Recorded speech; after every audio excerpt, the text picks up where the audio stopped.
Since our governing body, we had the very sad news that Carol Hudson, the former chief executive of St Helens Council, died suddenly whilst on holiday in America with her husband Geoff. Everyone who knew her was deeply shocked, as Carol was somebody who lit a room up with her enthusiasm and passion for St Helens and was always so fit and healthy. And our deepest condolences go to Geoff and the family, and Jill Healy, her sister as well, of course, works for Taurus Housing. She leaves a fantastic legacy in the borough, and it was her vision and drive that really set the foundations for our St Helens Cares that we work with now. So may she rest in peace. We're in that season 2, and I encourage you to get your flu jabs. Please go out and get the flu jabs. We don't want people to be ill unnecessarily. Please take up the offer if you're eligible for a free flu jab. Also encourage at this time, as we come into Christmas and the colder period, encourage self-care, care at the chemist, make sure you're stocked up with all the necessary pills and potions that you're going to use during the holiday season when places might be a little bit more closed. Also, I know I'm speaking to the converted, but please use the health services sensibly and wisely. We don't want people to be waiting unnecessarily, so use the walk-in centre, use the online services, etc., etc., to make sure you get the right care, the right place at the right time.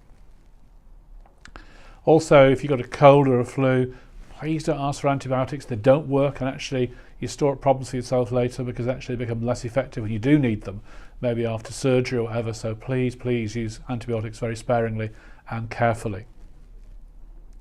St Helens Cares continues to develop, and we've been nominated for another national award. That will be in March next year, so more of that later.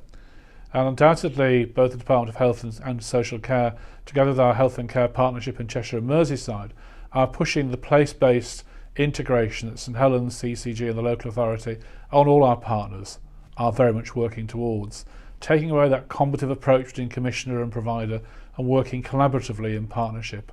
So I think we're exactly in the right place, and we're moving now with pace now with our lead provider.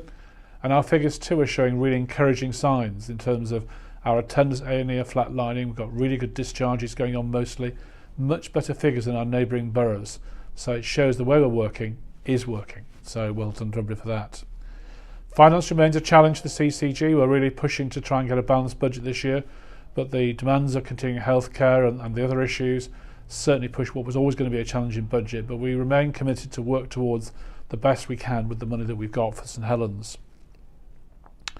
I represented the CCG at the Cenotaph for 100 years since the end of the First World War. I think the largest crowds I've ever seen.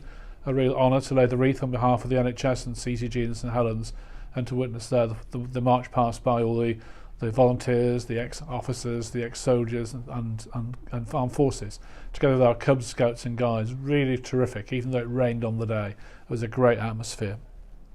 I also represented the CCG at the AGM of the hospice, and I pay tribute to what they do, and there are many thousands of volunteers as well who work so tirelessly to support the work of the hospice and those in need at a very difficult period of their lives. So all it remains for me to do is wish you all a very happy, peaceful and healthy Christmas and a happy and healthy New Year.